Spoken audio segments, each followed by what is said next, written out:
பெரியகுளத்தில் ஆவின் நிறுவனம் சார்பில் 5000 லிட்டர் கொள்ளளவு கொண்ட புதிய பால் குளிரூட்டும் நிலையத்தை பெரியகுளம் எம்.எல்.ஏ. முன்னிலையில் கலெக்டர் தொடங்கி பார்வையிட்டார்.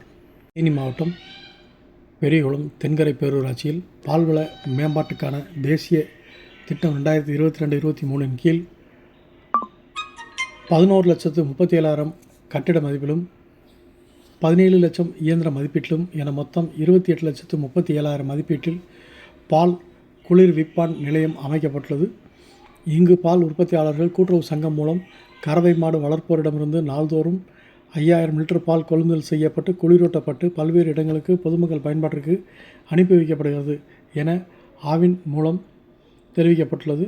இந்த நிகழ்ச்சியில் பால்வள துணை பதிவாளர் வெங்கடேசன், ஆவின் பொது மேலாளர் ரமேஷ், பால் உற்பத்தியாளர் கூட்டுறவு சங்க தலைவர் வெள்ளைப்பாண்டி, ஆவின் கண்காணிப்பு அலுவலர் ரமேஷ் மற்றும் அரசு அலுவலர்கள் பலரும் கலந்து கொண்டனர்.